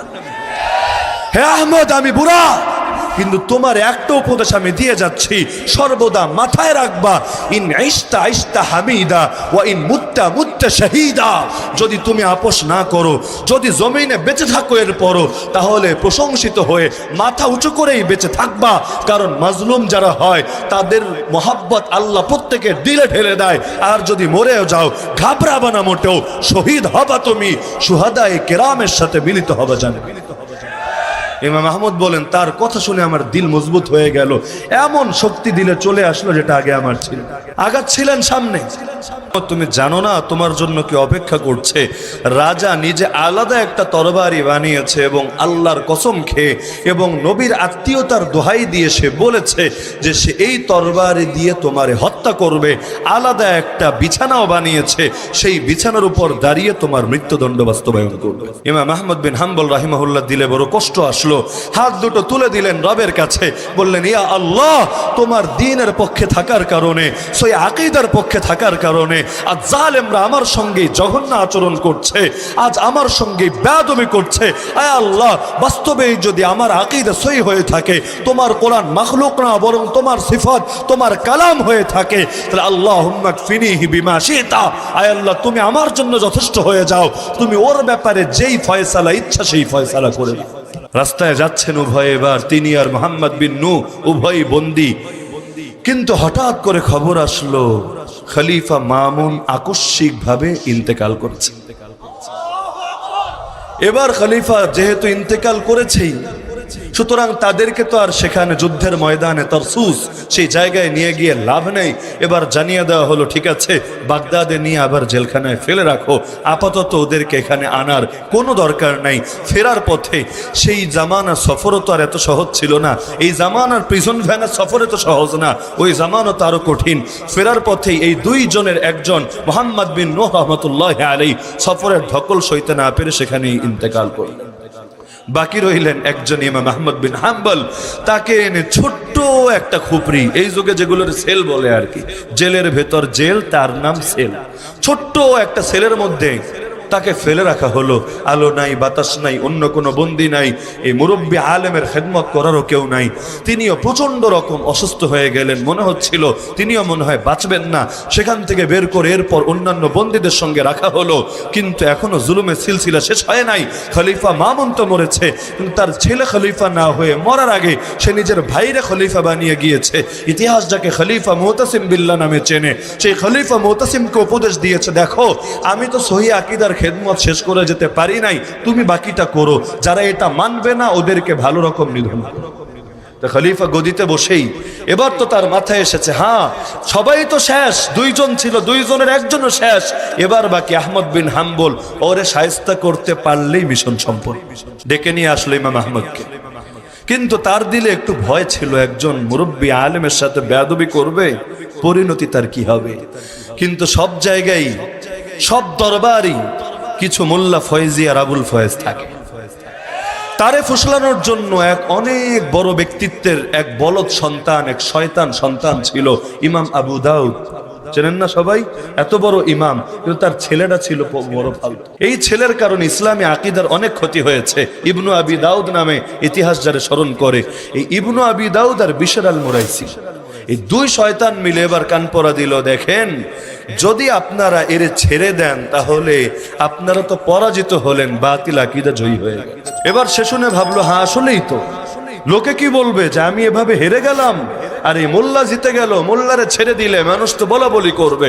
তিনি বললেন ঠিক আছে তাহলে খুন করবো এবার এটাকে। ইমাম আহমদ শুনে বললেন, আচ্ছা আমাকে একটা কথার জবাব দেন, নবী বলেছেন লা ইয়াহিল্লু দামু ইমরিইন মুসলিমিন ইয়াশহাদু আল্লা ইলাহা ইল্লাল্লাহ ওয়া আন্নী রাসূলুল্লাহ ইল্লা বিইহদা সালাস, কোন মুসলমান যে তাওহীদ আর রিসালাতের সাক্ষ্য দেয় তার রক্ত হালাল হয় না তিন অপরাধের কোনো একটা না করলে। এক নম্বর হলো সে বিবাহিত হয়ে যদি জিনা করে তার রক্ত হালাল হয়, তাকে মৃত্যুদণ্ড দিতে হয়। দুই নম্বরে সে যদি মুরতাদ হয়ে যায় তাহলে তাকে সেই ক্ষেত্রে হত্যা করা যায়। তো এইরকম তিনটা অপরাধের কথা নবী বলেছেন। আমার ব্যাপারে বলেন যে আমি কোনটা করেছি? আমি বিবাহিত অবস্থায় জিনাও করি নাই, আমি কাউকে খুনও করি নাই যে হত্যার বদলে হত্যা করবেন, আর আমি মুরতাদ হয়ে যাই নাই যে আমাকে মৃত্যুদণ্ড দিবেন, তাহলে কিসের ভিত্তিতে আমাকে হত্যা করবেন? এটা শুনে খলিফার মন আবার নরম হয়ে গেল। তিনি বললেন ঠিক আছে তাহলে যান, আপনারা ছেড়ে দিলাম। আবার ইবনু আবি দাউদ বলল, না আপনি ছাড়লে লোকে কথা বলবে যে এই বৈররা ইমাম আহমদ দুই খলিফারে পরাজিত করেছে, দুই খলিফা মিলে তার কিছু করতে পারে নাই। এটা শুনে আবার জিদ মাথায় চাপলো। আগের যুগের রাজা বাদশাদের ব্যাপার স্যাপার, তাদের তো আর এত রকম জবাবদিহিরও কোনো কিছু নাই, এক নায়ক স্বৈর শাসক। বললেন না তাহলে ঠিক আছে ছাড়বো না, এই তোমরা কে আছো, ওরে ধরো, ওরে বাঁধো, ওরে পিটাতে হবে, দোররা লাগাতে হবে। ইমাম আহমদকে আবার জেলখানায় ফেলে রাখা হলো। রমজানের মধ্যে একদিন তারে বের করে আনা হলো, দুইটা জল্লাদ আনা হলো পিটানোর জন্য। একজন মারে 6টা 7টা বাড়ি দেয়, সে সরে যায়, আরেকজন মারে বাড়ি দেয়, সে ক্লান্ত হলে সে সরে যায়, আরেকজন বাড়ি দেয়। খলিফা দাঁড়িয়ে দাঁড়িয়ে তামাশা দেখে আর বলে, আল্লাহ তোদের হাতগুলো কেটে ফেলুক, তোদের হাতে কি শক্তি নাই? আরো মার, আরো জোরে মার। এক পর্যায়ে তার গা থেকে সব জামা কাপড় খুলে ফেললো, শুধু পরনের লুঙ্গিটা তার গায়ে রইল। মারতে মারতে মারতে তিনি যখন একেবারে অচেতন হয়ে পড়ে গেলেন, তখন ধরাধরি করে তাকে বাড়িতে রেখে আসলো। কিন্তু অবস্থা এমন ছিল, তিনি চলতেও পারেন না, উঠতেও পারেন না, কোথাও যেতেও পারেন না, একেবারে মাজুর হয়ে গেলেন তিনি। কিন্তু আল্লাহর কি কুদরত, এই খলিফার শাসনও বেশি দিন স্থায়ী হলো না, সেও মরে গেল। কিন্তু তাতে কি, এর পরে আরেকজন আসলো, খলিফা ওয়াসিক বিল্লাহ। তিনজন খলিফা মিলে যার উপর জুলুম করেছে তিনি হলেন ইমাম আহমদ। খলিফা ওয়াসিকও এসে একই মিশন নিয়ে নামলো, এই আহমদ রে মারতে হবে, ওরে যতদিন রাখবে ততদিন পর্যন্ত ফিতনার বীজ বাকি থাকবে। কিন্তু জানে মেরে ফেলার চাইতে আপোষ করানো সহজ। যদি হাত মিলিয়ে ফেলে, যদি স্বাক্ষর দিয়ে বসে, তাহলে তার ফ্যাসিলিটিস দিতেও সমস্যা নাই, তাকে সব কিছু বিলিয়ে দিতেও সমস্যা নাই। কিন্তু মেরে ফেললে কিছু লোক বিদ্রোহী হবে, কিন্তু আপোষ করে নিলে তো এর অনুসারীরাও আমাদের পক্ষে চলে আসবে। ইমাম আহমদের উপর আবার শুরু হলো নির্যাতন। কিন্তু খলিফা ওয়াসিক বিল্লাহর টাইমে ইমাম আহমদ রাহিমাহুল্লাহ চলে গেলেন আত্মগোপনে তার এক শাগিরদের বাসায়। এবার চারদিকে খোঁজে, কোথাও আর খুঁজে পায় না। আত্মগোপনে থাকাও তো সুন্নাত, পেটে পাথর বাঁধাও যেমন সুন্নাত। আমার নবী আত্মগোপনে থাকেন নাই, মক্কা থেকে মদিনা যাওয়ার সময় 3 দিন গুহায় কাটান নাই। 3 দিন গুহায় কাটিয়েছেন, এর মানে তো এটা না যে 4 দিন কাটানো যাবে না। মূল মাসালা যখন প্রমাণিত হয়, দিন তখন ফ্যাক্টর না। তিনি খলিফা ওয়াসিক বিল্লাহর পুরো টাইমেই আত্মগোপনে থাকলেন, লুকিয়ে লুকিয়ে থাকলেন। কিন্তু আল্লাহর কুদরত, যে খলিফা ওয়াসিক বিল্লাহ শেষ জীবনে এসে হেদায়েত পেল, তারপরে যে খলিফারা এসেছিল তারা আকীদার উপর থাকে নাই। যে খলিফা ওয়াসিক বিল্লাহ হেদায়েত পেয়েছিল, আর একজন আলেমের দৃঢ়তা দেখে আরেক আলেমকে তার অপরাধের কারণে, একই অপরাধ, আকীদার অপরাধের কারণে জিনজির দিয়ে বেঁধে খলিফার সামনে এনে হাজির করা হলো। তিনি এসে সালাম দিলেন, আসসালামু আলাইকুম ওয়া রাহমাতুল্লাহ। খলিফা বললেন, লা সাল্লামাকাল্লাহ ওয়ালা আলাইকা সালামুল্লাহ, তোর উপর আল্লাহর কোনো সালাম না, আল্লাহ তোরে শান্তিতে না রাখুক। তিনি দিলেন সালাম, জবাব না দিয়ে দিল আরো বদদোয়া। এবার সেই মুরব্বী আলেম, আরে আলেমরা মুরব্বী হলে কি হয়, দিলের মধ্যে ঈমান তর জোয়ান। হাতে হাত করা আর পায়ে জিঞ্জির পরালে ভিতরের ঈমানের গলায় তো আর কিছু পরানো যায় না। শরীর যত দুর্বল হয়, আল্লাহর জন্য যদি হয়, দিল তত সবল হয়। না হলে রোজার 1 নম্বর উপকারিতা আল্লাহ কেন বলবেন, লাআল্লাকুম তাত্তাকুন, দিলের মধ্যে তাকওয়া হবে, তোমরা আল্লাহ ভীরু হতে পারবা। রোজা রাখলে দেহ দুর্বল হয় সবাই বোঝে, কিন্তু একদিকে দেহ হয় দুর্বল আর একদিকে ঈমান হয় সবল। তিনি এবার তার সামনে বাড়িয়ে বললেন, খলিফা শোনো, যে তোমারে আদব কায়দা শিখিয়েছে সে তোমারে ভালো আদব কায়দা শেখায় নাই। সবাই জানতো খলিফা ওয়াসিকের উস্তাদ হলো সেই ইবনে আবি দাউদ, জাগের খলিফারে ফুসলিয়ে ফাসলিয়ে ইমাম আহমদের নির্যাতন করিয়েছে। এখন সে পাশেই দাঁড়ানো, নাম নিয়ে তো বলতে পারছে না, ইঙ্গিত করে বলে দিল, তোমারে যে আদব শিখিয়েছে, ইন্নাল্লাযী আদ্দাবাকা মা আহসানা তা'দীবাকা, সে তোমারে ভালো আদব শিখায় নাই। খলিফা বলল, কি এত বড় কথা, ভালো আদব শিখায় নাই মানি? বলল, আল্লাহ নিজে বলেছেন, ওয়াইদা হুইয়িতুম বিতাহিয়্যা ফাহাইয়ু বিআহসানা মিনহা ওয়ারুদ্দুহা, যখন তোমাদেরকে সালাম দেওয়া হয় তখন অন্তত হয়তো ততটুকু দিয়া জবাব দিবা, অথবা এর চাইতে আরেকটু উত্তম ভাবে জবাব দিবা। আসসালামু আলাইকুম বললে আরেকটু উত্তম ভাবে বলো, ওয়া আলাইকুমুস সালাম ওয়া রাহমাতুল্লাহ। যদি বলে আসসালামু আলাইকুম ওয়া রাহমাতুল্লাহ, আরো সুন্দর করে জবাব দাও, ওয়া আলাইকুমুস সালাম ওয়া রাহমাতুল্লাহি ওয়া বারাকাতুহু। পারলে বাড়ায় দাও, সুন্দর করে দাও, না পারলে অন্তত যতটুকু বলেছে ততটুকু বলো। কিন্তু আমি বললাম কি আর তুমি বললা কি? এবার খলিফা বুঝতে পেরেছে যে তার আসলে একটা ভুল হয়ে গেছে। এবার বলল, উস্তাদ জি ইবনে আবি দাউদ, আপনি ওর সাথে কথা বলেন তো, এই মোল্লার সমস্যা কি? কেন সে কোরআনকে, আল্লাহর তৈরি, আল্লাহর সৃষ্টি মানবে না?